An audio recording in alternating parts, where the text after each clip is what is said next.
என்னையா ஒரு ஆளு நல்ல வீடு கட்டி நல்லா வாழ்ந்தாருன்னு வைகி என்ன ஆகும்? அவன் சொல்லுவான், எப்படி? நேத்து தெருவுல கிடந்தா இன்னைக்கு இந்த பயலுக்கு வந்த வாழ்க்கைய பாரு.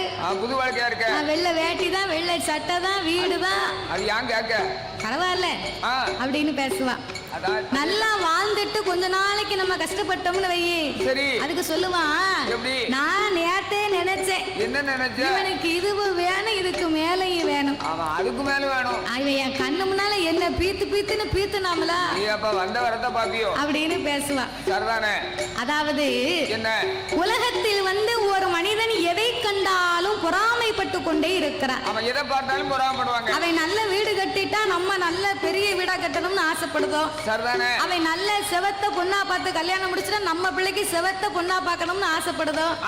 அவர் ஒரு பைக்கு வாங்கினா நம்ம ஒரு பெரிய கார் வாங்கணும்னு நினைக்கிறோம். அப்போ என்ன, எதை கண்டாலும் பொறாமைப்பட்டு கொண்டிருக்கக்கூடிய மனித உலகத்தில் மனிதன் ஒரே ஒரு காரியத்தை பார்த்து மட்டும்தான் பொறாமைப்படவில்லையா? எதை கண்டு பொறாமைப்பட தெரியுமா? யாருக்காவது தெரியுமா? தெரியாதுல. அவன் செத்துட்டா நம்ம சீக்கிரம் செத்துறணும்னு யாராவது நினைக்கமா? நினைக்க மாட்டோம்ல. யாருமே நினைக்க மாட்டோம். அதேதான். நல்ல வேளை அவன் செத்து போயிட்டான், அவன் வீட்டை சேர்த்து நம்ம பேர்ல எழுதி வச்சுக்கிடணும். ஆமா, சேர்ந்த விட ஆக்கிடலாம். ஆமா, அப்படித்தான் எல்லாருக்கும் ஆசை இருக்கு.